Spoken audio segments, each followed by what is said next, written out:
Warm welcome to everybody. This is the sixth session we're going into. I'm quite chuffed and still thrilled actually in terms of all you joiners, but also those actually contributing to it by using various means and formats, including backdrops, very creative ways actually to sort of convey the messages. So I'm quite thrilled today actually to also extend warm welcome to our three presenters today, starting off with Anna-Katharina Horn from reThinkLegal, today actually taking us through communications in LPM.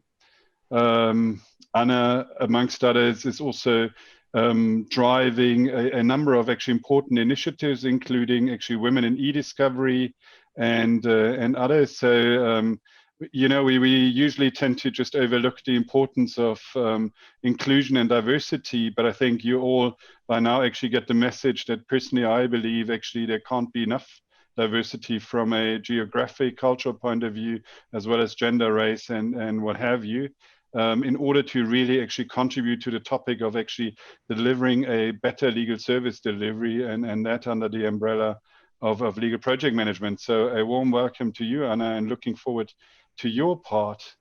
And you will be followed by another esteemed colleague of mine, and David, based in Montreal, today most likely winning the award for actually sort of the early bird, because it's 6 o'clock at the moment at Montreal. Yes.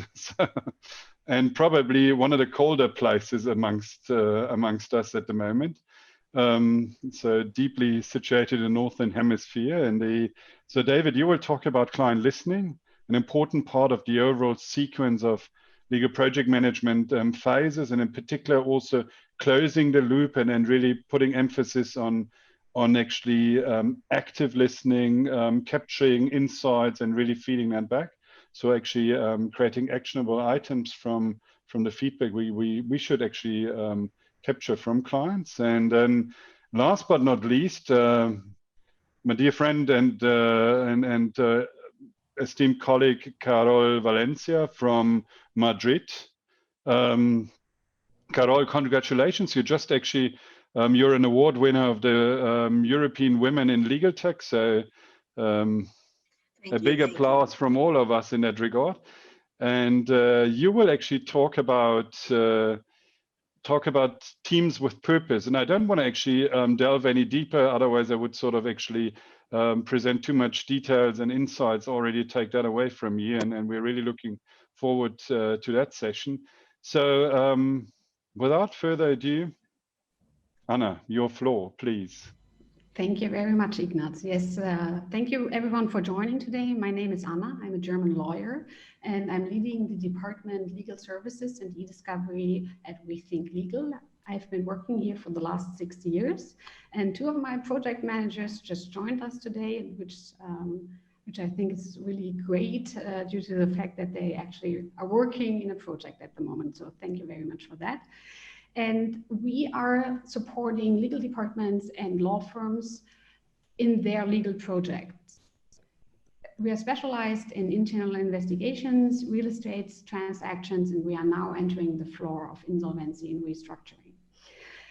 And today, I want to talk about communication, and I wrote a chapter in the LPM book in regard of communication and legal project management. Today, I want to take the chance and separate it a little bit from the legal project management, and would like to talk about the importance of communication in general. To get a kick-off, I brought you something. I hope you'll be able to share. Yeah. Yes, no. Do you see that? I don't even see it at the moment. So everyone is looking at this picture? Yes. Yeah. So this is a picture of a parking lot. And there is this parking slot in particular designated for certain people.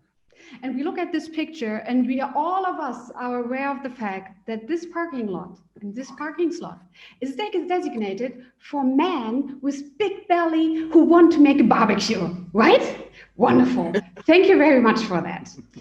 What I wanted to demonstrate with this picture is that we all look at things from different angles, and we all look with another perspective and a different experience on things. And just in daily life, and it is shown that we need to talk about stuff. Just we have the same information doesn't really mean that we interpret the same, or we have the same definition of the information. And this just shows how important communication is. And now I need to figure out how to unshare my screen on Zoom, because I'm not a Zoom girl. Otherwise, I'm just going to leave it like this. Wonderful. So let's talk about communication. As I mentioned, I'm a German lawyer. I work with the German perspective, and this is the perspective I'm reporting off. And I would like to share my experience when it comes to communication, and when you are working in projects with interdisciplinary people and also with international parties. You need to change the perspective once in a while.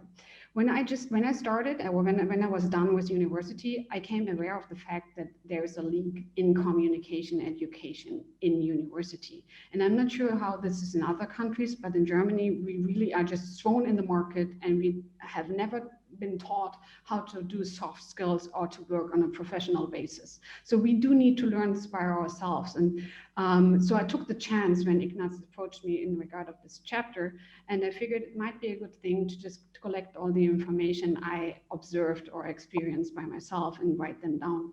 Some of the mentioned facts or the tips I'm giving are very obvious, but sometimes it can help to point out certain observations and facts and to share them. So if you read the chapter and you think, oh, well, this is so basic. Yeah, it is basic, but sometimes it helps to become aware of these things. I want to raise your awareness when it comes to communication, and I would love to inspire you to dive deeper into the theme of communication. There are tons of nice and good books out there, and also online courses. Not only communication, but also negotiations, and other aspects of communication. Why? Because none of us is done. None of us is finished when it comes to being a project manager or a communicator. We will never reach the level of being done and knowing everything and being able to solve all the problems. We have to constantly work on ourselves. And communication is so much more in a project than just reporting or distributing project information. It is the basis of every project. And most of the times you won't even realize that communication is working. Only when it's not working, you're realizing, oh, there went something wrong. You want to have a good and steady communication. And why? In order to build your relationships to stakeholders and other project involved people and parties. Why do you want to do that? Because it makes the project go smooth, and it will show and prove you're trustworthy and reliable. When it comes to certain unnice situations, so to say, it will be easier to talk to other people if you have a good relationship to them.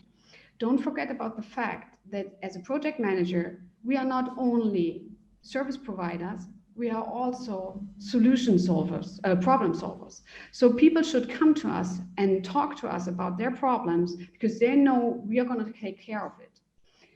And we do this by being a good communicator. And also, when you think of the fact, when you go to a hotel, it is the 5-star hotel from the basic, which is very good. But what keeps in your mind or sticks to your mind is the fact that the people working there are giving 110% when it comes to communicating, when it comes to being nice, when it comes to solving your problems. And this is the same in project management. I'm a project manager, I'm a service provider. I'm not getting paid for singing, I'm not getting paid for driving cars or looking pretty. I'm getting paid for being a service provider and providing service. So this is very important in order to build the relationship. And I will get later on to some of the tools, not technical tools, but communication tools, which I really suggest to be using in order to build a trustworthy relationship to other involved parties.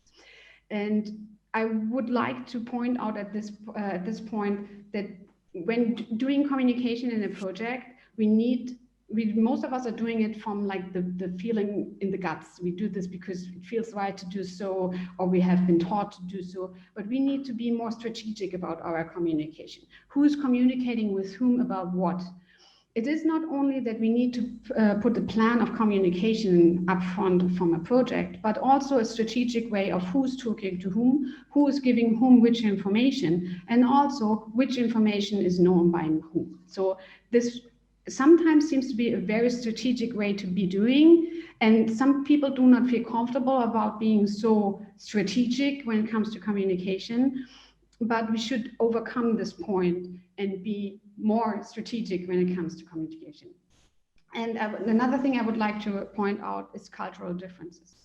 Working international always shows that different cultures and different experience are getting together. Sometimes they go like this, sometimes they go like this. So I've been studying, working, going to school in the US and in Germany, so I'm aware of the fact that people are doing business differently. Even though the cultures look so much the same, they're so different.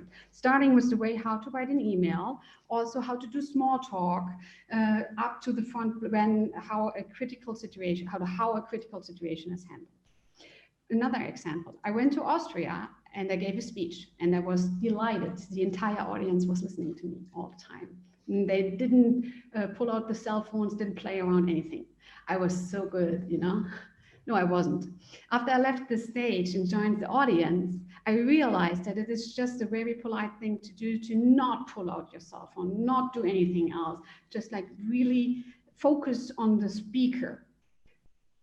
Interesting to know, you know, in Germany, everybody would pull out the cell phone, they would write emails, messages, check the news, whatsoever. This is considered rude in Austria. Good to know, even though we do look the same, you know, we speak the same language, we look the same, there are differences. This means also, well, another example is that I know some Germans going to the US and their boss offered them to be called by their first name. In Germany, this would be, ooh, you know, this is like very intimate to be calling another person with the first name, especially when you just start working there. So the Germans should not confuse calling somebody with their first name with the German duzen. This is completely different. Don't do this. He's not your buddy, you know. I'm not saying that everybody should write down every other cultural differences. I just would like to remind you to be aware of cultural differences and to be respectful. And so far, also in private life as well as in business life, I got very far by just being respectful, you know, and speaking with people, trying to understand, asking, smiling, being friendly. You're getting very far. And if you realize you get to the point that there is difference, ask someone how to deal with situations. If you once again approach people, they're going, most of the time, they're very happy to help you out. When it comes to tools, I would like to point out certain tools, how to do a good communication and how to build relationships. Not technical tools, communication tools. One of the most efficient way to have a communication or conversation is the way how to ask questions. So it makes a huge difference if you ask an open-ended question or a closed-ended question. You can direct the conversation this way. For example, you're approaching a lawyer. Joe, when do you expect to be done with your task?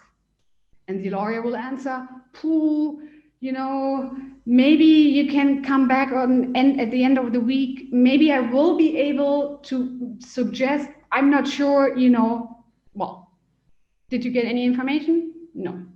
You have no date and no information you can put in your project plan. So instead, you should ask an open-ended, closed-ended question. Joe, do you think you will be done with your task by Wednesday night? Even though there's still the chance of him sneaking out of the answer from the psychological way, it is still harder, you know? Another wonderful tool in order to build a relationship is small talk. And we know we Germans are very, very not known for being good small talkers. If you have been in a conference call with the Germans, usually it works like this. How are you? Good. Thanks. You? Good. Silence. While the Americans, for example, are entering a conference call and they're like, hey, how are you? Well, I'm planning on going on vacation. My kid just joined school, and so on and so on. Germans intend to say, I don't care. Well, yeah, can be, but small talk is not about the information exchange this moment. It's about the entire other things happening around. Either your body language, also, you kind of get a feeling how the other person is working, how they're ticking, for example, and also to gather little information as well. Maybe somebody is telling you, well, they're looking for a CD for Christmas, they can't find it anymore, it's sold out. Let me check, maybe I find it. Maybe I can give it to you. This way I give a gesture, I do a favor, and I build the relationship. And one last very important thing is the mindset when it comes to communication. All of us had this one day waking up in the morning thinking, wow, no, I don't want to do this anymore. I don't feel like it. You know what you have to do to get through it? You just got to do it. Send your body in front and your mind will follow. When you do this, you realize all of a sudden it is so much easier now if you have done it a little bit. And this brings me to the fact that your entire body expression will show your thoughts, and they will, or the other way around. Your thought and your mindset will be seen by others in your face, in your body language, in your voice. For example, I know that when I'm just listening, I have a resting B face. I'm just concentrating, I'm not mean, I'm just listening. But I need to be aware of the fact how I am read by others, how are other people reading me. And I'm not just talking about this one. I'm also talking about, when you're on the phone, people can hear if you're smiling. And this is all just a little hint into the direction to get further into communication. When it comes to crisis situation, there are entire books written about how to deal with it. The main important thing is be respectful. Ask one more time at least. If you're not sure, just ask for it, and be aware of other perspectives. And with this, thank you very much. Stay healthy. Have a wonderful Christmas. You're not done yet. Don't run away. Thank you so much for your illustrative and entertaining actually insights, which fully resonates probably with all of us. So there's many things where we're just nodding and would immediately agree with you. So floor is open for questions, comments. Yeah, thank you very much, Anna. I realized that we have at least 3 things in common. That's the focused face that's easily misread by others as being like critical. No, I'm just focusing. That's a certain passion for communication. And the third thing is I too am a German lawyer working in international settings. I've been living in Sweden for the last 15 years. And project management wise and communication wise, I very often found myself in the position of being what I call the cultural airbag. I became the cultural airbag between the Swedes and Germans. And there are more cultural clashes than you might think at the outset. And maybe I will be able to share some of that at another time. Right now, I shared a resource with you all in the chat, which I found extremely valuable, and that's the work of Erin Meyer from INSEAD, which really does great work in giving us tools to tackle the most frequent cultural clashes. She looks at high context communication, low context communication. She looks at how we work with time, whether we are, deadlines strictly or whether we are more flexible. So I put her website and the title of her book in the chat. I found it extremely valuable if you're working with project management in an international setting. Thank you very much, Anna, for your contribution. That was entertaining and insightful. In the best possible way, infotainment. So But other than that, any other questions, comments? So if not, I do have a little one, because obviously, I mean, reThinkLegal is not the usual type of law firm and legal service provider. So you do a lot of things in a different and, in my humble opinion, better way than traditional service providers. So if I may also rope in you, Stefan, and the two of you, I mean, how do you convey the messages to your own people actually to focus on communication and actually take a different view in terms of its importance and the way they should actually sort of position themselves? How do you get this across to your colleagues? I think he's on the call on the other side. Okay, no, then I leave it. I leave this question to you. To me.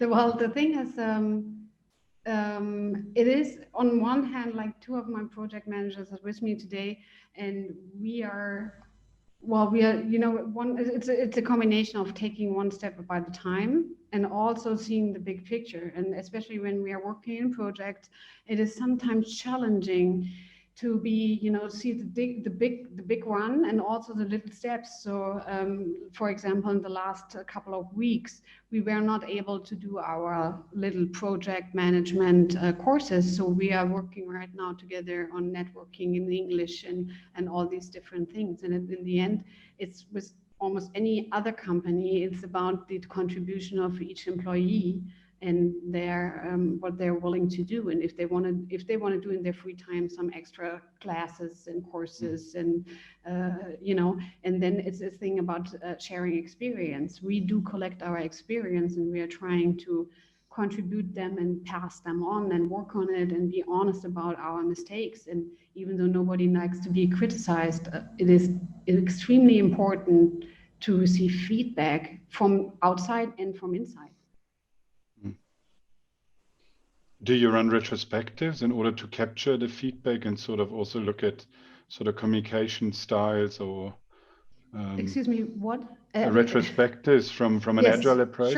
Sure. In order to capture insights and feed them back into your daily processes? Yes, we do. We just did this, and we are seeing that also we are doing it with other project involved people.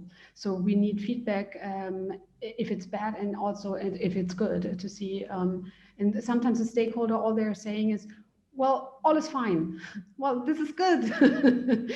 But do you have anything else? But some of the stakeholders we are working for many months and years, so it's a little bit hard to receive constant feedback. But many of you have probably also heard, if you don't hear anything from us, it's all well.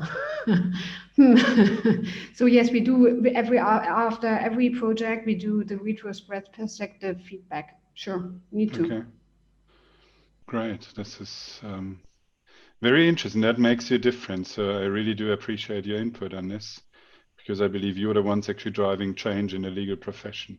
Thank you. In the way you work. And yeah, as I said, I got great respect for your work also in terms of your Women in E-Discovery initiative.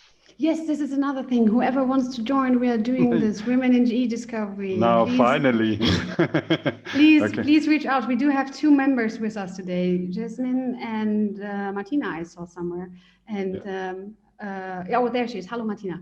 And yes, it's a great thing. We are just about to found, and we are collecting women in Germany, in Austria, in Switzerland who are interested in legal tech and working in the legal market. So great things are coming next year. Next year is going to be so good. Very so good. Healthy.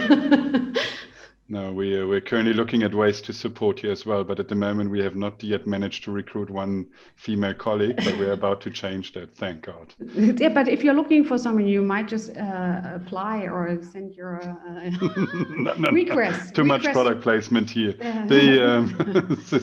For female, we do have sometimes girls who are looking for new jobs, just saying. Everybody heard it. So whoever is actually out there in the recruitment market, please, you know who to contact. Anna is actually available by email. No. I just have the platform. I'm not available. No. You're available for actually liaising. Jesus, that's getting us in the wrong direction. So in this case, actually, Ignaz, you're digging yourself a hole. yeah, the hole is actually knee deep already. And it's a really good thing there's no HR department here. Yes. So what's the easiest escape from this drama is actually to hand over to you, David. Yeah, sort of actually continuing from what Anna just said and related to actually to feedback and its importance. And obviously with the client at the core of what we do and where we go, client listening is one of the key exercises. And I mean, with your background, and please actually share a little bit more about what you've done in the past. I think you bring a multitude of actually views and experiences in terms of being a practitioner, being a consultant, a coach, a trainer. So please, over to you, and we're keen to hear more about what your insights are related to Thank you feedback. very much. Thank you, Anna-Katharina, for your presentation. There are a number of overlaps between what you're discussing and what I will discuss. So the art of listening. Here's the problem. Lawyers resent it when they waste time, energy, and money on legal process improvement and LPM initiatives that don't deliver the promised value. And this happens most often when LPI and LPM professionals fail to properly understand what the lawyers actually need, when they don't identify the lawyer's requirements, their expectations, their preferences, and very importantly, the things that they dislike and don't want or need. This failure damages your integrity, your reputation, and it undermines your chances of success by burning valuable goodwill. Understanding the value and the role of the voice of the client is absolute table stakes if you're going to be successful as an LPI or LPM professional. Don't even bother getting out of bed like I did this morning and going to work if you aren't going to take the time to capture and then act on the voice of your clients. You're wasting your time and you're wasting theirs. Now, the good news is that mastering the voice of the client is not hard to do, particularly if you remember the 5 things that I'm going to share with you today. I'm David Skinner. I am a lawyer who practiced corporate law with a focus on private equity and private M&A for more than 20 years here in Canada, in Europe, and also the UK, before taking formal training in Lean Six Sigma and co-founding Gimbal with my partner and my wife, Karen, who will be appearing, I think, on the 21st of January. I remain a member of the New York and the Massachusetts bars, and I'm also an accredited training provider and global advisor on legal process improvement to the International Institute of Legal Project Management. I help lawyers build more productive and profitable legal practices that they can scale and grow without spending every waking moment in the office. We are all under huge pressure to use our time more effectively and economically, and to deliver great predictability and value in everything we do. Put simply, clients want us to be more efficient. In the next few minutes, I will contextualize the role and the relevance of client feedback, building on some of the things that Anna-Katharina spoke about, and hopefully help you understand why mastering the voice of the client is so critical to your success. The idea of client feedback has been around since the beginning of time, or at least since people started buying or trading for goods and services from each other. Voice of the client, however, recently gained prominence in the context of software development, where it is an integral part of the design cycle. Developers use the insight that they gain to create and then test a minimum viable product. The feedback on the user experience helps them to refine the minimum viable product until it reaches the point in its development cycle where it's ready for formal launch. In law, the voice of the client started to appear back in the 1990s when I was in the UK, when some of the largest firms there began embracing the concepts around customer relationship management. The most innovative firms, well, they began to evaluate their services from, shockingly, the perspective of their clients.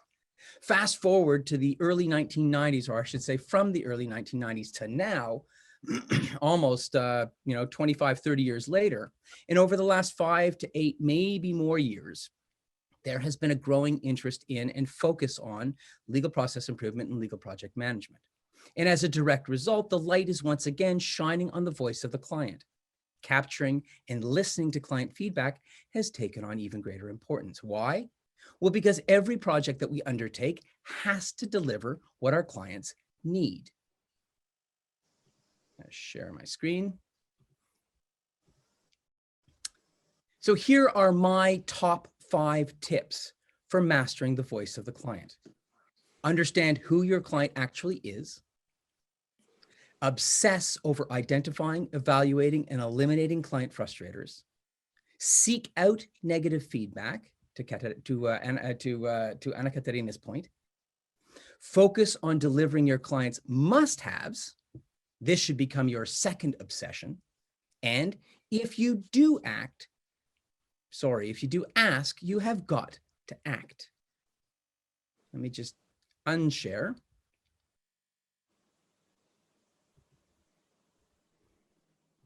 So starting with the first point, the first tip on my list. While understanding what your clients need is obviously what the voice of the client is all about, it all actually starts with figuring out whose voice you're supposed to be listening to. Who is your client?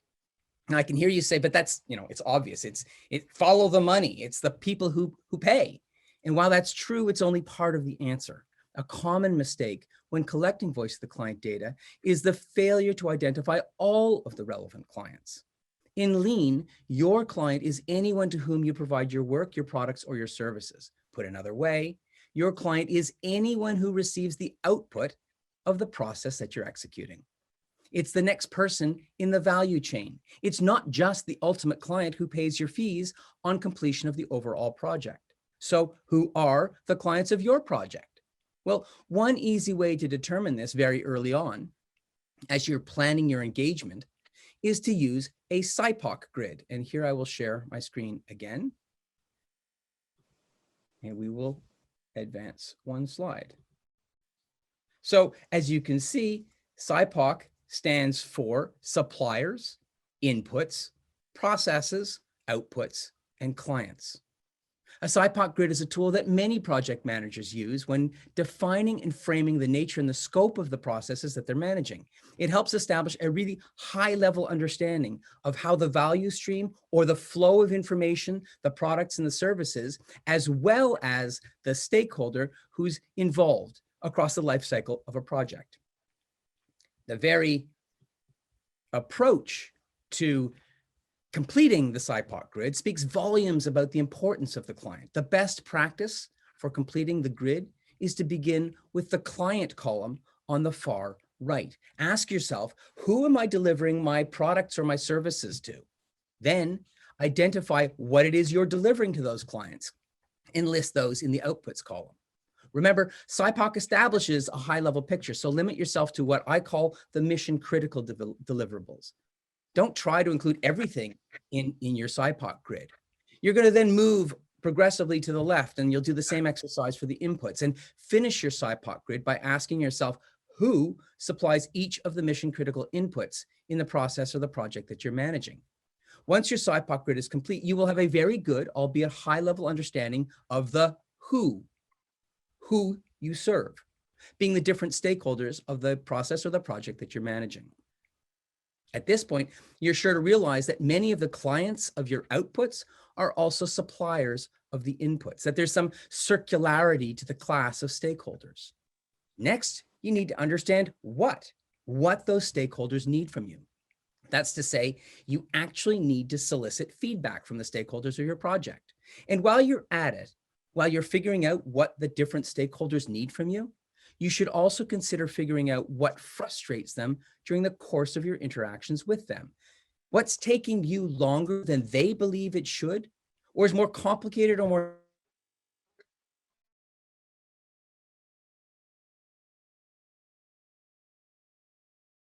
you need to be doing if you're going to master the voice of the client. And I'll come back to the subject of frustrators in a few moments. Clio's Legal Trend Report tells us that the most successful law practices provide an excellent client experience from the first to the last touch. An excellent client experience from the first to the last touch. You can't hope to deliver an excellent client experience if you don't first understand with absolute clarity what your clients need.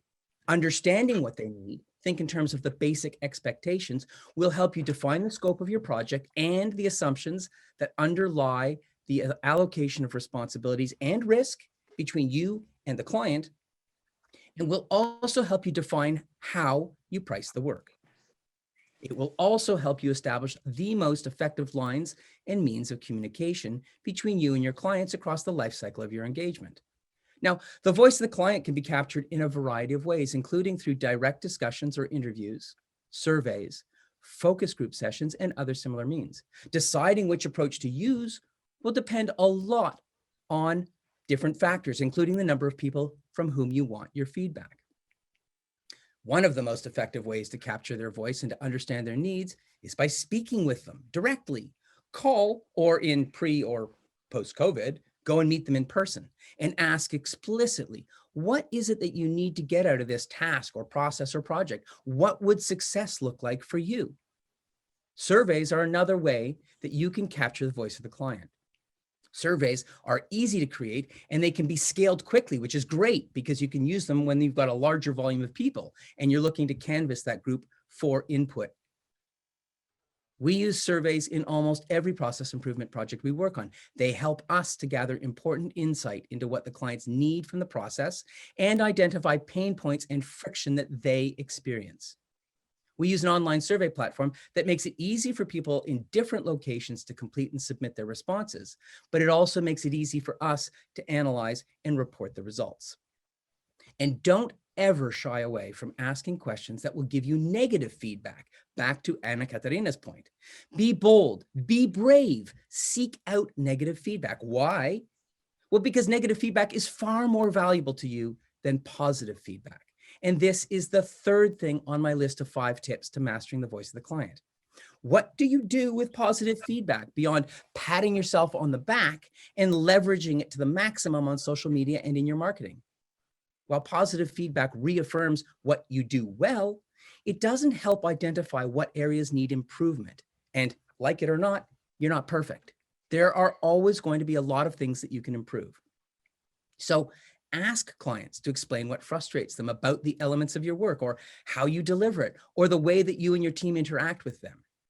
You might not like what you hear, but then voice of the client, the exercise isn't about making you feel good. The value of the voice of the client comes in identifying opportunities to improve the quality of your services and the overall experience of your client that your client is enjoying, right? Go back to the Clio report. The strongest, best firms deliver superlative experience from the first touch to the last touch. So identify opportunities to improve that overall experience. Identifying and then eliminating, or at least reducing the things that you do that frustrate your clients, things that undermine the quality of your service and that experience. Identifying and eliminating those will deliver significant value to both you and to your clients. And that explains why you must absolutely obsess over client frustrators. So whatever method you use to capture the voice of the client, if you're sincere in your intentions and your messaging is appropriate, you're going to end up with lots of feedback and insights from your clients. But what do you do now? How do you make sense of all the information that you've collected? How do you turn the intelligence that you've gathered from your voice of the client exercise into a practical and actionable plan, particularly when different people seem to want different things? Well, you've got to find a way to categorize the information and then prioritize between sometimes competing demands. Screen share again. And we will advance. So, Kano's model. Kano's model is a way to help you think about client needs by categorizing them as must-haves, nice-to-haves, delighters, and frustrators. A must-have is something that your client expects to be part of your service. Having it doesn't make them happier, but not having it upsets them. Delivering the must-haves must become the other of your 2 obsessions. Without all of the must-haves, you're failing your client. You're leaving them without some required deliverable or outcome and diminishing their experience working with you. A nice to have is something that makes the clients happy, but they don't get upset if you don't offer it. Delighters, well, those are the things that you do that your competition doesn't, and that delight or super please your client. And finally, we have the frustrators. They are all of the things that you do because you believe they are required by your client, but they actually annoy or frustrate them. You're wasting valuable time and resources delivering them, and you're doing a disservice to your practice, to your reputation, and to your brand.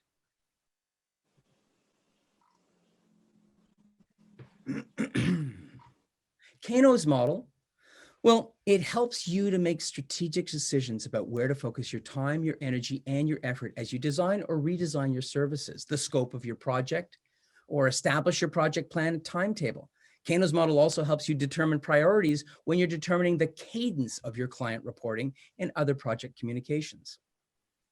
If your voice of the client inquiry reveals to you that you aren't delivering all or at least some of a client's must-haves, then you should refocus your attention and your priorities onto delivering those. When you're satisfied that you've got the must-haves mostly covered, that is when you should turn your attention to reducing the friction between you and the client. Evaluate each frustration in turn and find ways to eliminate or at least reduce them. Think of each frustration as an opportunity for improvement. The time that you spend solving the frustrations will be well spent. Many clients vote with their feet, changing legal advisors before volunteering even the most basic of constructive criticisms. Why?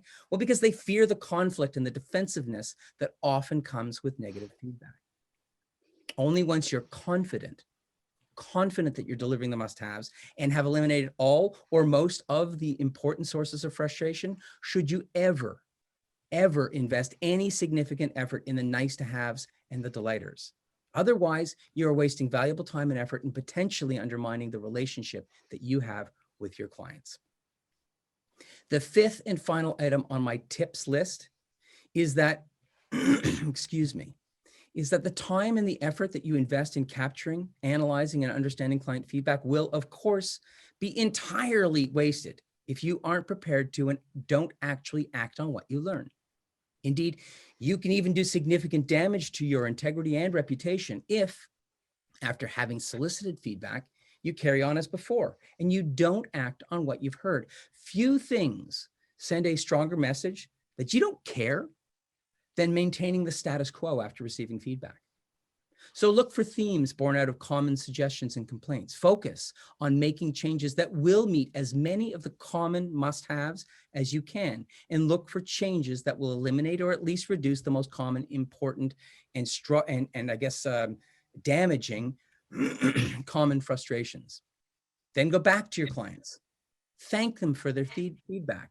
Share with them what you've learned. Explain what you will be changing, why, and the benefits not only for you, but also for them. Before wrapping up, let me say a few words about some of the other ways voice of the client will benefit you. Determining the scope of the services that you're going to provide. Client input is always a very important piece of determining the scope.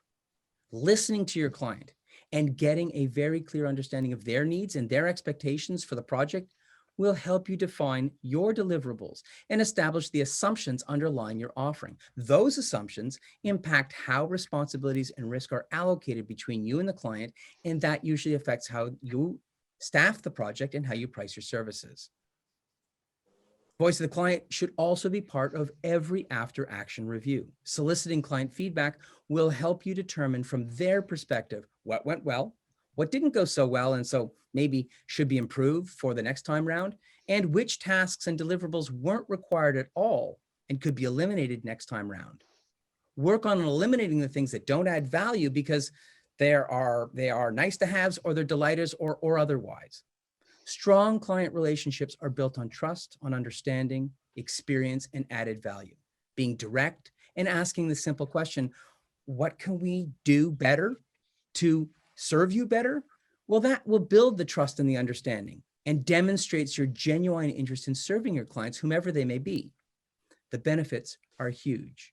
And the third other way you can use voice of the client is in determining the root cause of any friction. Engaging your clients in a conversation will also help you to design and test different possible solutions that will overcome the root causes of the friction and the frustrations that are negatively impacting the relations you have with your clients. Those solutions will be more sustainable than if you simply treat the symptoms. without that insight, without addressing the root causes of the problems, then you are just going to see that things recur. There's a greater risk that the problems you're targeting won't go away, that they will just come back. So in conclusion, voice of the client is an essential tool for anyone who wants to improve the quality of the service and the client experience that they're delivering. Whether you're a lawyer, a dedicated legal project manager, or a member of a business or administrative department, you have clients both inside and outside of the firm. If you want to reduce the risk of burning valuable goodwill and being ignored by the people you serve with your LPI or your LPM initiatives, then keep these 5 things in mind. You've got to understand who your clients actually are. Obsess over your clients' frustrators. Seek out negative feedback. It's far more valuable to you than positive feedback. Deliver your clients' must-haves. That has to be your other obsession. And finally, if you do ask, you've got to act. By asking for, listening to, and actively considering, and where appropriate, acting on the feedback that you receive, you will build the trust, the understanding, the experience, and the added value that are the foundation of lasting relationships. If you haven't already mastered the art of the voice of the client, then identify just one thing that you can improve about the way that you now collect, analyze, and learn from client feedback, and work on that. What matters most, though, is that you keep moving forward in ways that make you more effective, efficient, and productive, demonstrating a genuine interest in your clients, and their experience with your service delivery model is one simple but very powerful way to create forward momentum that will propel you along your own path to success. And with that, we come to the end. And we applaud you for this, for highlighting this very impactful process and taking us through a sequence of steps that seem to be common sense, but are widely ignored still. And actually, once executed properly, will actually make a major difference in terms of actually the competitive positioning of the legal service provider, be it in-house or as a private practitioner. So thank you for that. And you see, lots of applause for everyone, because I think the two of you actually sort of, Anna and you, David, you touched upon something that obviously the legal profession has not been invented yesterday. It's older than a couple of 100 years, and it has always been about the spoken word, about the written word, about communication in its essence. But this critical aspect of sort of actually playing it back actually, and first active listening and then playing it back to the client actually is something that was actually on vogue actually in the first half of the 2000s, got somehow lost, and it's now actually experiences a renaissance, so to speak. So thank you so much. And over to everyone else. Any comments, any questions? Obviously, David is an expert on taking, with your background as a Prince 2 practitioner and lean expert, you were taking clients through this process of actually really shaping, streamlining their services. So yeah, a lot of what we do depends on convincing our target clients, the people who are practicing law or who are on the business and administrative side of the firm, really encouraging them to listen actively to their clients, whether that's the external firm, the external client of the firm, or a department, or a lawyer, or when a lawyer asks for a conflicts check to be completed, the lawyer is the client of the person in the conflicts department. But at the same time, the person in the conflicts department needs basic information. Who are the parties? What's the subject area of the law? So in that very important sense, the conflicts clerk is the client of the attorney. And that perspective is often lost, which is why we try to hammer home the client, your client, is anyone to whom you provide a service of any kind or any nature. And when you look at the client in this holistic sense, then everybody can constantly engage in a quick, what did I do? How did I do it? And how can I make it better? Inquiry that's going to improve the quality of the service experience they're delivering. And ultimately, if you're in an organization of any kind, that filters down to the ultimate person who is paying the fee. Our goal ultimately is to make money, but we need to please and deliver the must-haves of everybody in the food chain along the way, including, obviously, the ultimate client. So engaging in this kind of dialogue and really focusing on the voice of your client is super important. Allow me just to jump in really quickly, because there's something you said which is very important, and this is critic. And nobody wants to hear critic, but it is the most important part, because it's your best chance to become better. And if you use it, you will get out of it stronger. And from the psychological point of view, we all need to remember that very successful people are not the ones taking the road like the alley, just straight down the road. There are little bumps and there are curves. And with every challenge taken, even if it's a negative experience, we are getting better and we are getting more successful. I just wanted to add that. 100% right. 100% right. You need to obsess over negative feedback, because that's where the value is. Yeah, I have a question with regard to that, to both David and maybe also to Anna-Katharina. I hear you, I feel you about the importance of feedback. I totally subscribe to that. However, from my own consultancy work and in the last 7 years, I have consulted and coached about, 400 lawyers. And the biggest obstacle when it comes to seeking feedback from a client is always fear. Right. Fear of the feedback, fear of not being able to handle the feedback. And when we look at the work by Susan Dykhoff or Larry Richards, who put a psychologist perspective on lawyers as people, we see that we tend to protect ourselves. We tend to not seek out feedback. So what are your best tips to help lawyers get over this hump of fear that's very big in the middle of the road to getting feedback? We are certainly a very fragile lot. There's no question. We don't like, but listen, as Tom Wolfe said, we consider ourselves masters of the universe. We think we know everything all the time about every subject. And I'm going to send you an invoice for that little piece of advice. The reality, I think, Marion, is you need to help people to understand what's in it for them, right? In every circumstance that we engage in where we try to encourage people to accept and adopt change, and accepting negative feedback is change, you need to help them to understand what's in it for them. So accepting negative feedback is, as Anna-Katharina just said, a wonderful opportunity to improve. And we can all improve all of the time. So by helping lawyers understand that there are huge personal, psychological, and financial benefits to going after the negative feedback, then you will encourage them to actually accept and embrace and open themselves to the negative feedback. It has to be negative feedback that is offered in the spirit of constructive criticism. It can't just be malicious. People are malicious. You don't want them as your clients. Done, dusted, thank you very much.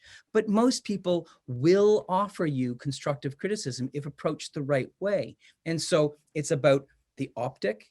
It's about how you frame your question to your client, and how you help your client to understand that you're looking to improve things for them. And then you, as the advisor to your client, the person who's asking for the negative feedback, you need to help them understand the benefits to them and their practice, if they will indeed embrace the negative feedback. Anna-Katharina, I'm sure you've got some things to add to that. Well, first of all, you're so right. It's all a question of mindset. First of all, you want this feedback, you want to become better. And the second thing is the execution. Maybe if they don't feel comfortable about it, they can have construct this feedback. So in this way that they're asking certain questions and they're leaving out other questions, so either you can do it via email, you can do it via phone, you can do it in person. And these are all different opportunities to handle and to have the amount of feedback. If this went so bad, maybe you should start with first of all admitting it went bad. So when it went bad and you expect a negative feedback, there are emotions behind it from the other side. So catch those emotions up front. You want to meet the people on a very objective level, and you don't want to hear personal attacks. You want to have feedback to and maybe a suggestion.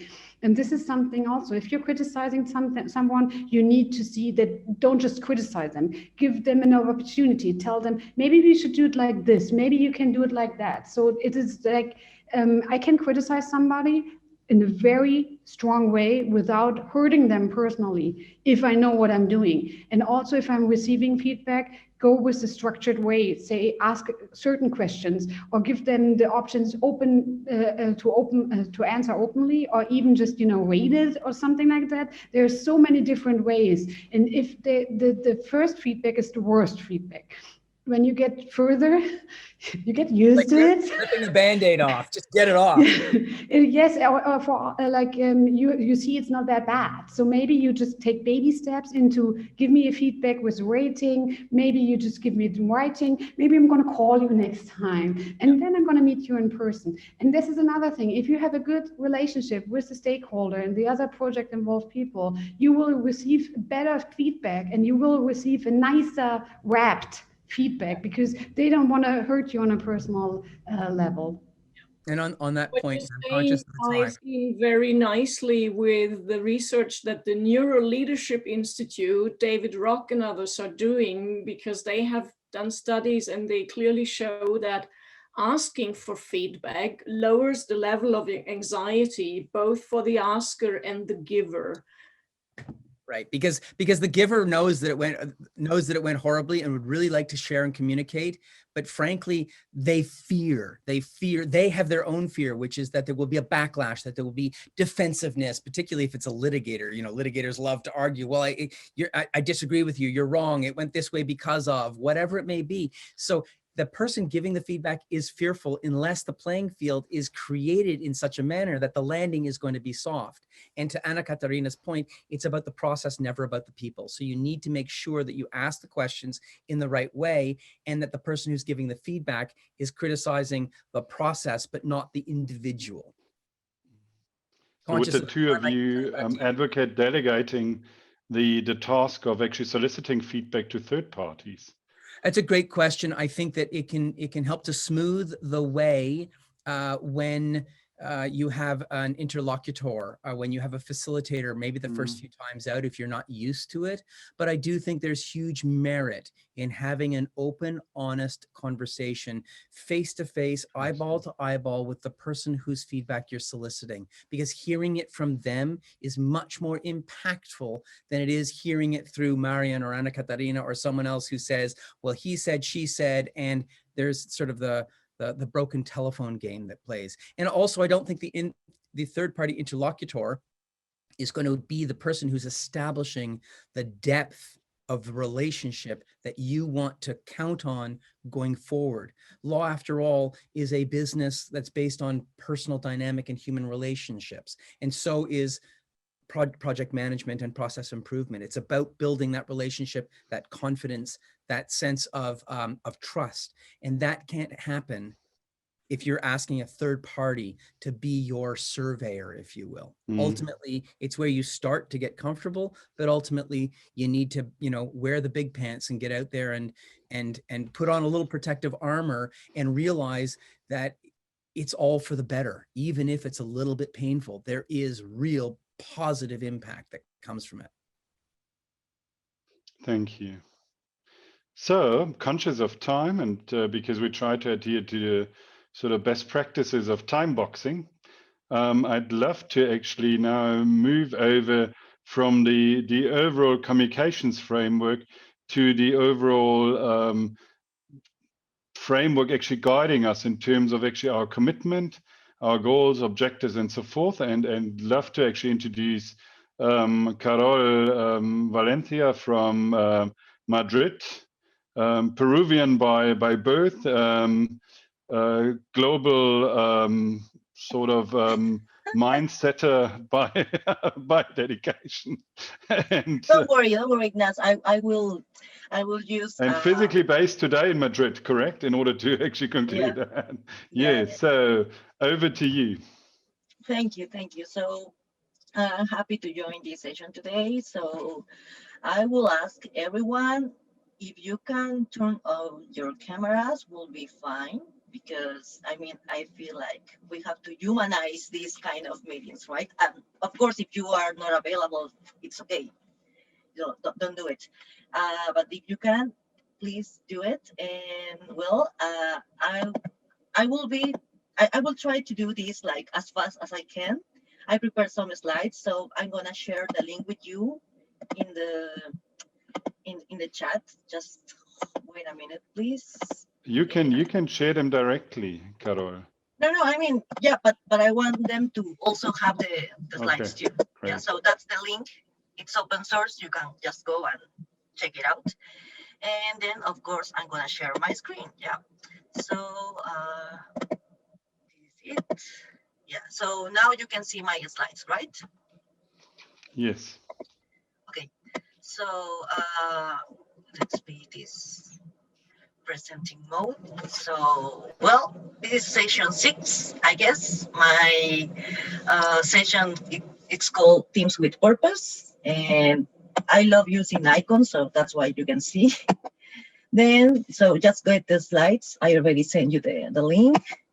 Well, we are going to talk about a little bit about purpose, also about OKRs and motivators. And at the end, we're going to try to do something funny and try to make some examples to how to reach better outcomes inside legal project management, right? So, well, I'm going to introduce myself. But first of all, I want to say hello to Nicole Ponton from Ecuador. She's my mentee and she's joining us today too. Hello, Nicole. And well, my name is Carol Valencia, like Ignaz said. This is a very important tool to not only meet your clients in order to co-create with them. This is a very important tool called personal maps. We take this tool from the Management 3.0 mindset, which is a very good mindset that I beg we can introduce in this legal project management network and in our legal practice because it is needed. This personal map helps you to not only meet your clients, also meet your team members, right? Because when you have your team members happy and also motivated, and also when you know them for real, and you know their motivations, their personal goals, their personal fears, you're going to be able to delegate better tasks to each of them, right? Because, for example, if you know that someone is kind of artist like me, if you put that people to make some accountability task, probably she or he is gonna hate it, right? But if you put that person to work with the design team or with the, I don't know, with the marketing team in order to make some creative UX writing for the law firm, for the project, would be awesome, right? Because everything that is related to creativity for that person, she or he is going to do it great. So, for example, my values is that I'm a very responsible person, commitment, I have a lot of empathy and passion, as you can see. My friends are like based in Arequipa, my natal city, innovators, networking, legal design worldwide. I'm working now for ILSA, which is the Innovation in Law Studies Association. It's a huge network of law schools worldwide, and we are trying to redesign the law schools curriculum because we think that we need to introduce more innovative tools inside the law school's curriculum. So I also work as a legal project leader for electronic identification, which is a European legal tech, and for Locus Legal Projects Management Platform, which is an American legal tech. I also do some design consultancy and teach sometimes. like Ignace said, I'm originally from Arequipa, but I also live in Lima, New York, and now I'm based in Madrid. For future, my goals are to keep creating these great services that I like, learn in German, of course, because I want to talk with Ignace in his nature language. My hobbies are teaching, fencing, playing the violin, singing, biking. I study in all these places you can read. And in my family, well, I have my parents, my grandpa, my grandma, and my two dogs, Mappy and Mina. So, for example, this is very important because this tool called Personal Maps helps you, like I said, to know your clients, but also to know your team members, right? So this is very impact because most of you, like me, we are leading some teams, right? It doesn't matter if we have like 4, 5, 10 projects that we are working on at this moment, but probably in some cases we can repeat the team for different projects, but in some others we have different people joining the teams for different projects, so that's even more difficult. And this is a very good tool that we can use, or we can try to use, to introduce ourselves, but also to get to know our other team members too. So well, let's continue with the presentation. So well, about legal project management, so legal project management for me is like a complex group of tasks that requires precision, leadership, as well as developing some hard skills, right? I mean, you are awesome, you are like very high level skilled lawyers inside your sector, but like I said before, if we are leading some groups, we are also trying to develop not only the hard skills, also the soft skills, right? Because some people, like I said before, in law schools, they don't receive any formation or uh, any course related to leadership, or how to be more empathy with others, or how to talk in an assertive way. So they don't know that. So we need to try as leaders to encourage them and to empower them in those soft skills that they don't get what they didn't get when they were studying in law school, right? So this group of tasks that legal projects management involves are related to take decisions and to determine those that we have been most effective in meeting the objectives set in a particular process or projects, right? So that's why legal project management is about. That's a group of tasks that includes leadership, hard skills, and of course soft skills. But then also, we have been measuring these projects that we have been working on with KPIs, right? So KPIs for me are okay, but what is beyond KPIs? KPIs is a great way of measuring the effectiveness and the efficacy of our work, of course, but what is beyond that? We were talking before with our speakers about how to be more assertive, how to be more empathetic, and how to try to co-create and be obsessed with your clients, right? With the process.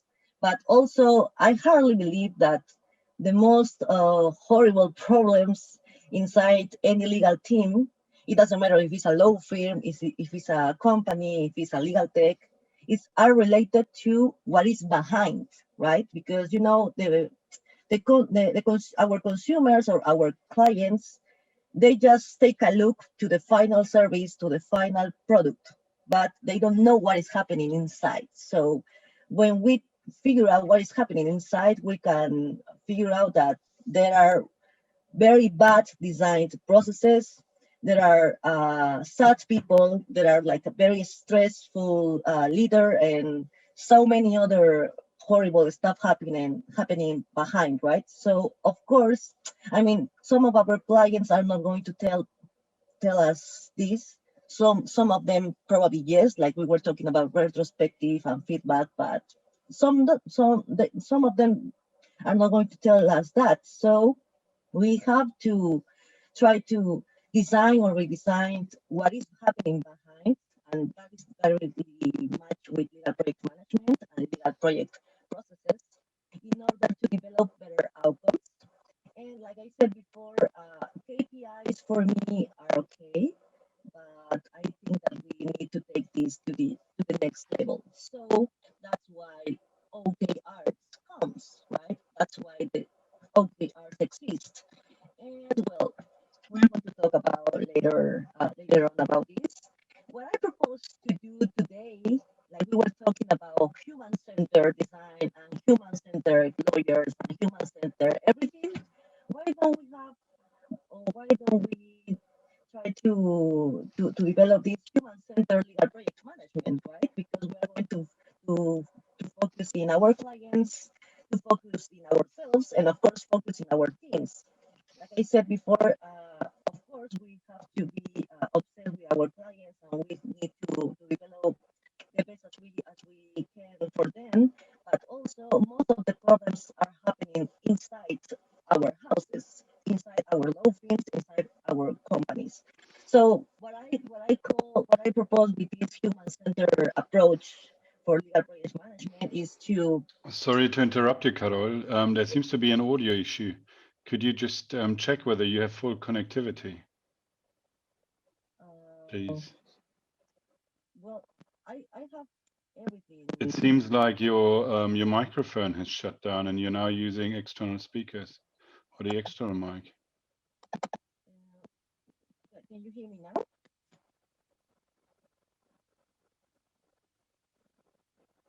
Hello? Sorry. We can barely hear you. It seems like you're not using your mic anymore. Uh,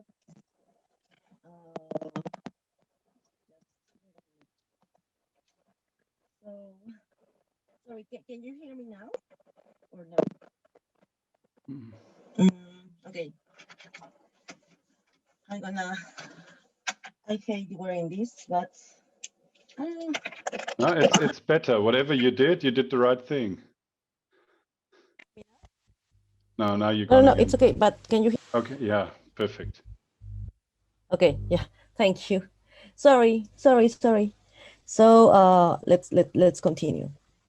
And then, so well, what I propose with this human-centered approach for legal project management is to try to improve the virtue and the skills of the legal team, and also try to focus in, like I said before, what is happening behind, what is happening with our processes in terms of time, in terms of cost, of course, because I know that law firms and companies need to have some revenues, right? So that's why we created them. But of course, there's something beyond money and beyond effectiveness. There's something more. So that's why we talk about OKRs. Then, for example, Google have been the first ones to develop these OKRs concepts, right? So when we apply this perspective, the teams are happier and increase their efficiency and effectiveness. I still do not see this applied in the legal sector, but in technology and development companies, they do. And for example, I want to show you this. OKRs have helped lead us to grow in 10 times for Google, right? I mean, this is like a comment that Larry Page, co-founder of Google, made. So that's very interesting, because if they are using OKRs approach in their practice, I mean, they are a technology company, but we can apply also OKRs in the legal sector, and I'm going to show you how can we do that in our legal sector. So first of all, to understand OKRs better and how do they work, and how can we apply this to our legal practice, we need to understand the golden circle. The golden circle is a very interesting concept developed by Simon Sinek. You have the links and the references in the screen. So for example, you have to focus first in the why. Why do you do the things? What is the the meaning of doing what are you doing now? I mean, what is the meaning of being a lawyer, for example? Or then you have to focus in how do you do it? What is the process that you came on to in order to become a lawyer? And then what do you do? I mean, what did you have to do in order to become a lawyer? I don't know. Study 4 years in law school. That's it. So that's what you did in order to become a lawyer. So about OKRs, like I said before, the name of OKRs came from these words, objectives and key results. That is the meaning of OKRs, objectives and key results. So, I mean, you can have the objectives, of course, you can focus in the key results, but also you can focus in the targets because you have, for example, 5 projects, but not all of the 5 projects are going to have the same OKRs. OKRs can be different for any kind of projects. But for example, the vision or the purpose of the company is still one. In the case of Google, their purpose is to try to organize all the information worldwide, right? That's a big objective. And of course, all the little key results and all the little process that they manage are well oriented to reach that bigger goal that is to organize worldwide information. So about OKRs, I mean, I propose not to dismiss KPIs, but also try to improve the KPIs measuring, applying also the OKRs measuring. I mean, you can apply both, or you can leave behind KPIs for some projects that are more oriented to increase revenues or increase like some measures or indicators in your company, but you can have the OKRs for probably the design or redesign part of the company, probably for the pro bono tasks of the law firm. I mean, OKRs are more related to motivations and purposes of the team members. So we are going to talk about this later. And then, of course, I think that having this vision and trying to implement OKRs in our legal sector, of course, is very ambitious, but we can do it. So, like I said before, when we talk about the objectives, I mean, the objectives is like the big part. This is like the north of the company. When we talk about the objectives, we are talking about the north of the company, the north of the project. What is this project about? Why are we doing this? Why? So then when we talk about the key, they are like the smaller objectives. For example, each OKR could be formed for 3 or 4 little objectives. For example, I'm going to show you this in an exercise later on. But then the key is like a shorter objective inside the bigger objective, right?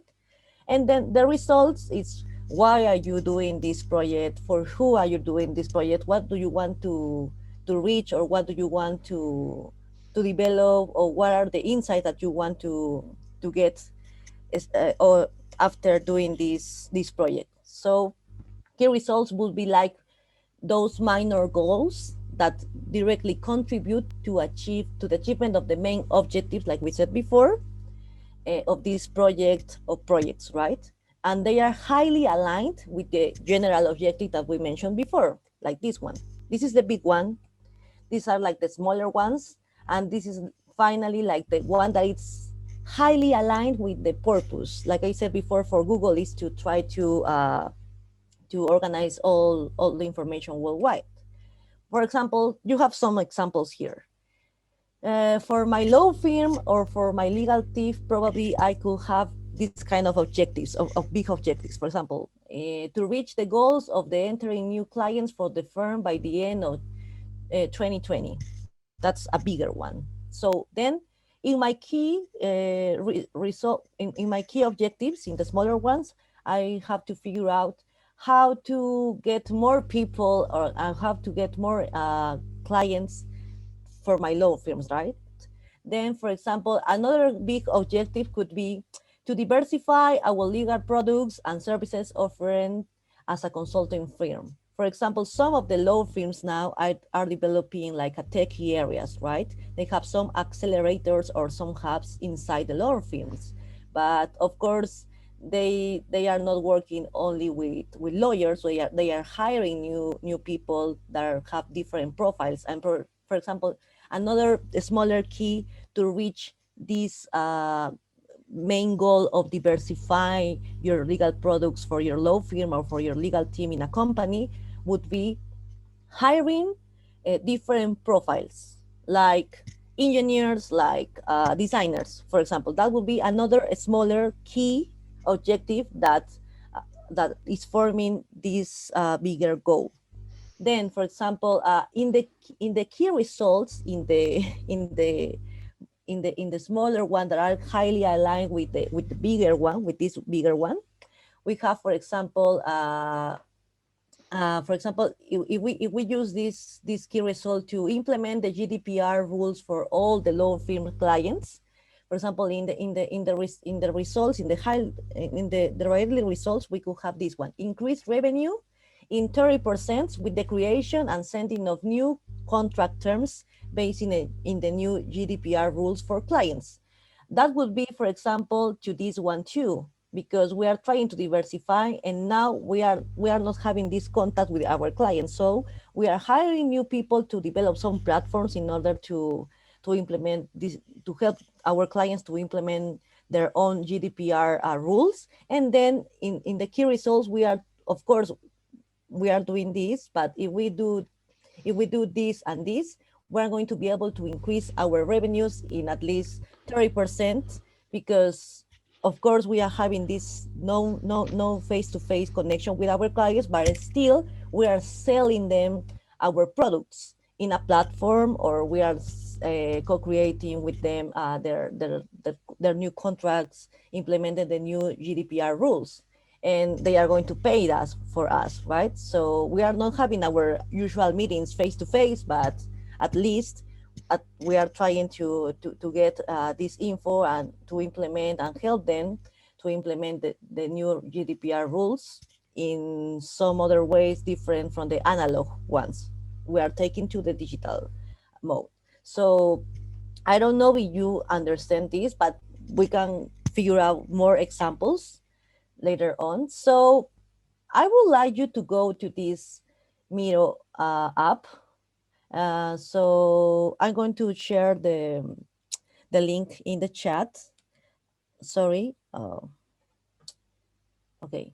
I'm going to share the link in the. So some of you are already there. Thank you. You are awesome. So you have the link in the chat. You can go, please. And then I'm going to start sharing my screen. Okay. Yeah. Welcome, Ignaz. Yeah, thank you for joining us. So I'm going to share my screen. And this is very exciting because, as you can see, I'm going to put this bigger. Like I said before, what is purpose, right? I mean, we need to figure out what is our purpose in order to try to figure out what is others' purpose is. So this is in Spanish, sorry. I hardly tried to change this, but I couldn't. But of course, in this part, in the other side, you have the same numbers and with the English translation. So I want you to remain with this. And I'm going to give you, I mean, this is like, I'm going to try to give you 5 minutes in order to fulfill the 5, the 7, the 8, the 6, okay? And if you can fulfill more spaces, just take a sheet of paper and then you can write it on. Try to figure out or try to answer with a post-it. For example, you can use like this, and you can put like 1, I don't know, Ignaz. Carol, I'm not sure everybody's familiar with Miro, so I am. We use it as a standard tool, but not everybody may be. So maybe we should just rather use this as a sort of guideline and familiarize ourselves with the process than running the actual exercise, because I believe we may spend more time on figuring out how to do it. Don't worry. Don't worry, don't worry, it's okay. So, well, for example, like I said before, for me, I mean, what I'm good at, I think that I'm good at, I don't know, helping people. I know that this is big, but I can put like in one. I mean, what I'm good at design, for example. Then in my two, what people needs, I think that people needs to be more empathetic. Then I will put it then in two, empathetic. Then what do we like to do or experience? What are the things that make us happy? For example, for me, what makes me happy is to talk, like you can see, then and share the things that I know. Then, for example, in four, what are the things that can earn money from? For example, for me, it's design. I have a lot of clients that calls me to design. Then, for example, the things that I'm good at and love. Then, for example, in my case, is to try to design some usability platforms or try to make some improves in contracts, because I think that some of the contracts that we already have are too boring. Then, for example, in six, things that then you can see the intersections.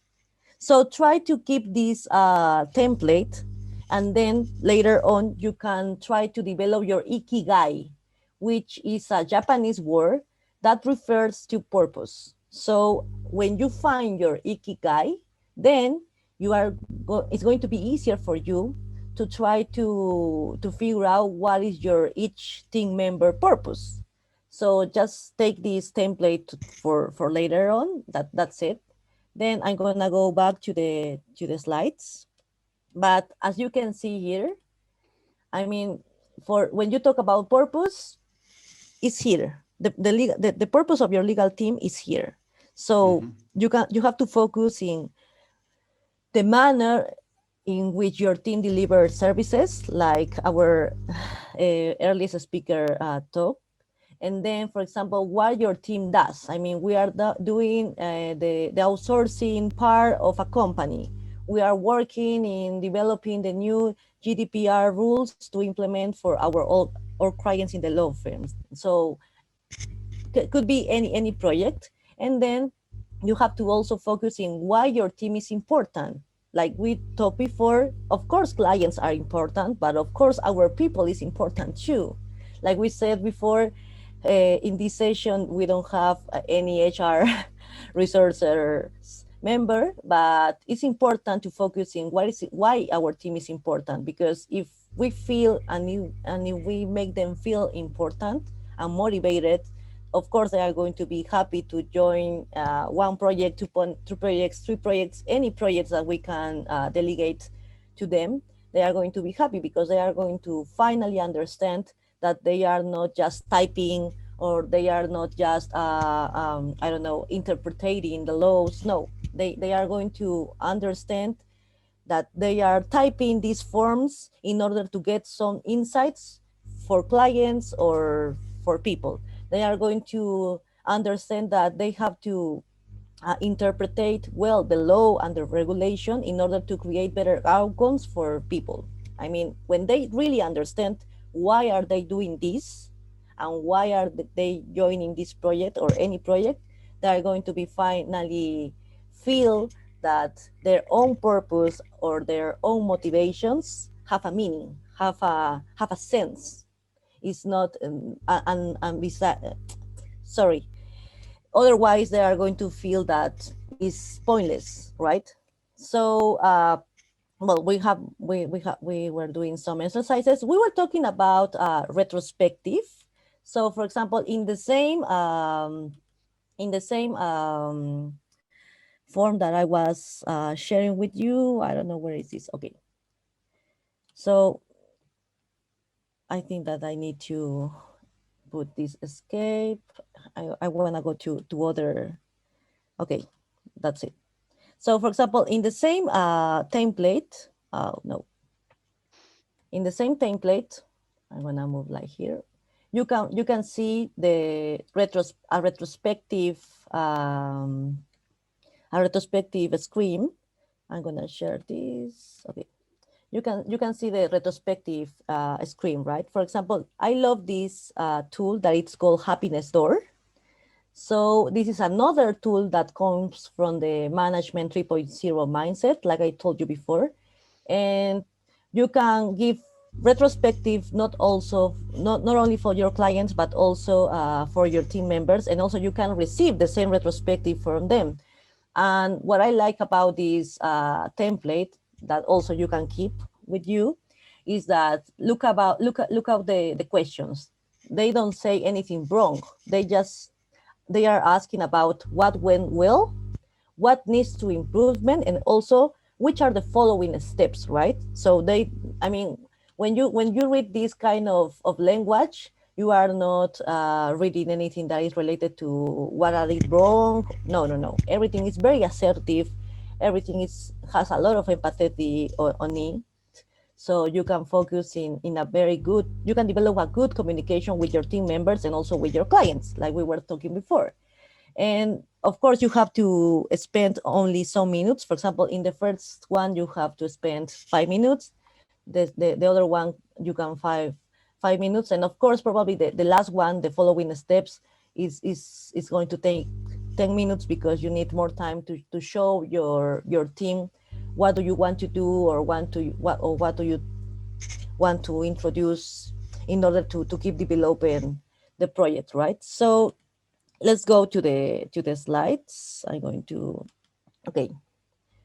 Then, well, I would like you to let me know what are your takeaways of these sessions. And if you want to figure out what kind of OKRs do you want to implement, just please let me know. Like I said, I give you some examples. I mean, remember that in order to create a good OKR for your legal project or for your legal team, you need to focus in the objective that probably is the company's vision, the company's purpose, the law firm purpose.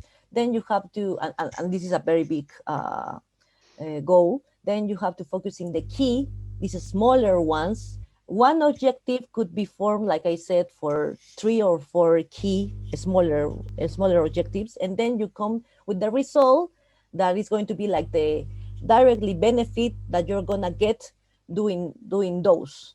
This is like the how. This is the what. Why are we doing this? This is like the how. How are we going to do this? And the result is why. Why are we doing this? So remember, what, how, and why. And this is just one. This could be 3 or 4. And for one of these bigger objectives, you can have 3 or 4 keys. Then please, if you can go to menti.com, would be awesome, because would be a good feedback for me in order to know your I don't know, your comments and feedback. So just go to menti.com. Please, if you can put it in the chat, Ignace, I will highly appreciate that. And you can introduce this code 5498419. So please just go there. I'm gonna go to the Mentimeter. And then, okay. So the first question, you are going to, are you watching my screen, right? Yes, we do. Yeah. So what do you take away from this session? I would like to know. So please go to menti.com and use that code and let me know.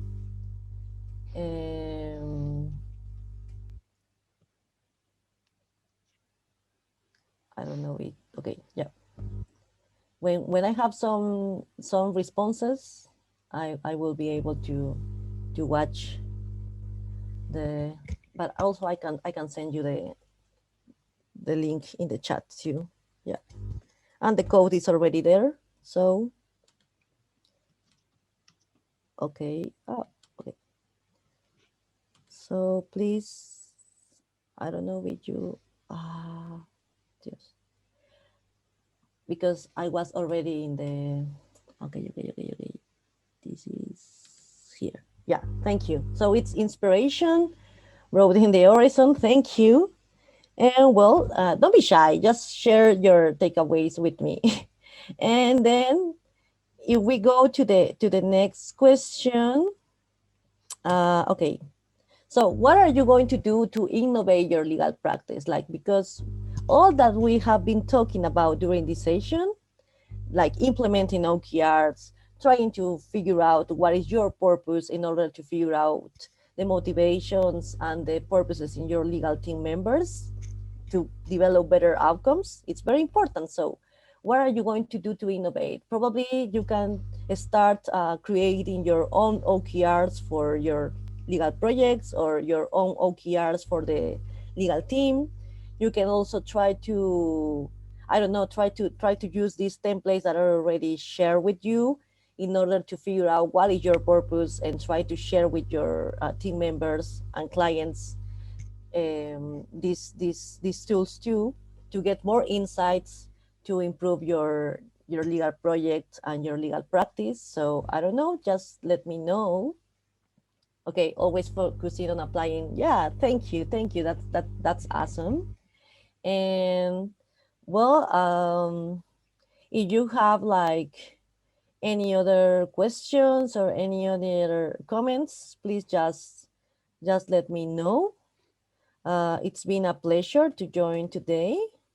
And please, let's connect. Let's connect. If you can scan this QR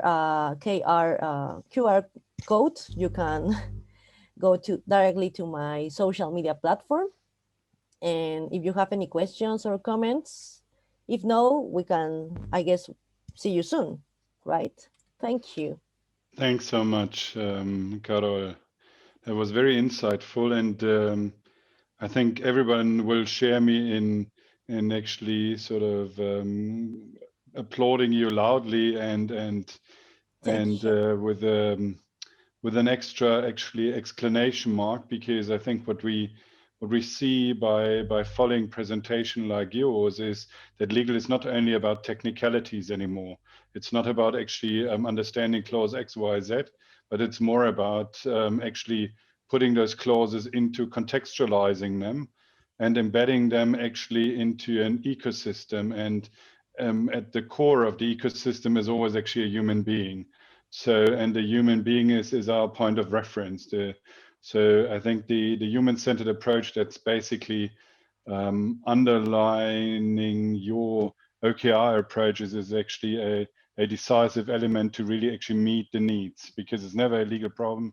It's an economic, it's a social problem, what have you, with actually which will be addressed by legal means, and the outcome will be actually a social, economic, and other improvement, but it will never be legal as such. And Yeah, for the like sake for of example, actually, David just put in the chat, and I love this idea: people and process over technology all the time.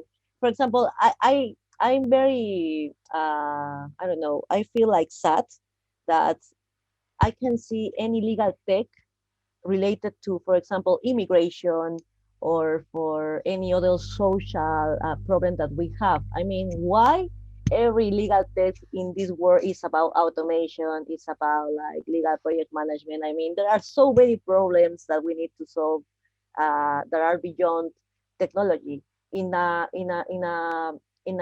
hackathon in Peru, we are working in a migra, which is a legal tech that is going to try to solve the immigration problem. And if it works in that country, probably could work in any other country, right? And in Europe, we had a lot of problems related to that. So we should try to focus in solving. Of course, legal tech projects are awesome, but we need to focus in solving not only the technology problems, also other social problems that we have. I don't know if you heard about this Hello Divorce platform.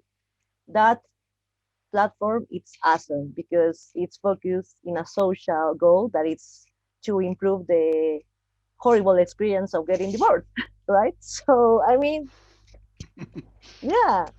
okay, this is the part of product placement that we don't want, but we fully get your point. And I think that I think everybody now needs to digest this. And what I also, a little footnote as well, I mean, the fact that you used Miro just as a sort of, just without actually asking at all whether people are familiar with it.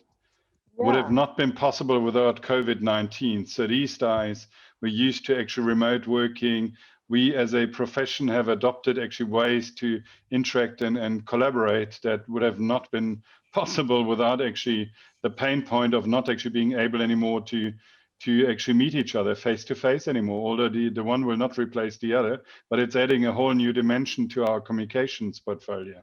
And so therefore, although, as I said, we cannot assume that everybody's familiar with it, but I've seen it lately. I've also actively promoted to use Mural and others, and I think we need to go down this route actually in order to enhance the way we come together and we work with each other. So in that regard, are there any other questions, comments actually directed at Carol? Yeah, if you don't know how to create your OKRs, of course you can reach out to me anytime and I can help you to do that for free, of course, because we are friends. And rest assured, you will find Carol because she's active on Instagram, on LinkedIn, on Twitter. So there will be lots of actually different platforms where you can actually meet and come together. So thanks again to all the presenters today. I mean, it was lovely, insightful, and I think also what we do appreciate, it's not only cultural diversity, also you brought a very different and in your own right, a very different way of actually looking at the topics, and that's overall enriching the profession. And we're very grateful for your different ways of actually highlighting very, very important, significant actually aspects of the profession, the way forward. Which leaves me ultimately with the greetings, the seasonal greetings that are actually unavoidable, but nonetheless are wholeheartedly extended to all of you. So I do actually wish you a Merry Christmas. Yeah. I wish you actually send you seasonal greetings, a festive season. So you please keep healthy, stay safe, and looking ahead, I'd like to actually ask you to actually jot down the 21st of January for another fabulous session, actually with Karen Skinner, who will actually then talk about legal process improvement and legal project management and how the big picture comes together in that regard.